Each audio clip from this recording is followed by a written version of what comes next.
Japan की लोक कथाओं और सांस्कृतिक धरोहर में कई प्रेरणादायक कहानियां समाहित हैं। ऐसी ही एक कहानी है जो हमें कठिन परिस्थितियों में धैर्य, साहस और आत्मनिर्भरता का महत्व सिखाती है।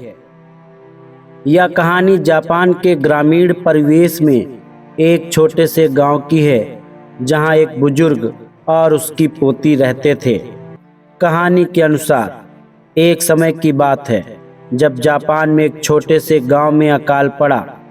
खेती बाड़ी और मौसम की अनिश्चितता के कारण गांव के लोग भुखमरी का सामना कर रहे थे। भोजन की कमी के चलते गांव के लोग हताश हो गए थे। गांव में एक बुजुर्ग व्यक्ति था जिसे सब ओजी सान यानी बुजुर्ग दादा कहते थे। ओजी सान ने अपने जीवन में कई संकटों का सामना किया था और उन्हें अपने अनुभवों से बहुत ज्ञान प्राप्त हो चुका था। इस कठिन समय में ओजी सान की पोती ने अपने दादा से पूछा, हमारे पास अब खाना नहीं बचा है और हर कोई इतना निराश है, हमें क्या करना चाहिए?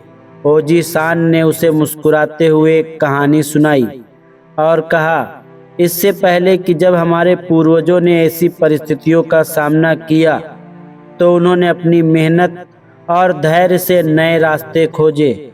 हमें प्रकृति पर निर्भर रहकर उसके अनुसार कार्य करना सीखना होगा।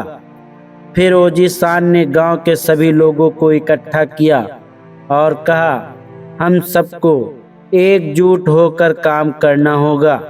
जब तक हम सभी मिलकर कुछ नहीं करेंगे तब तक हम इस कठिनाई से नहीं उबर पाएंगे।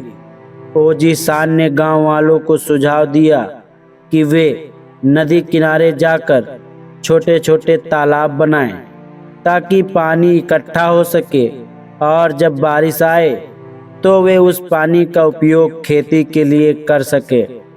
इसके साथ ही उन्होंने लोगों को बताया कि कैसे पेड़ों की पत्तियों और अन्य प्राकृतिक संसाधनों से खाद बनाकर जमीन को उपजाऊ बनाया जा सकता है।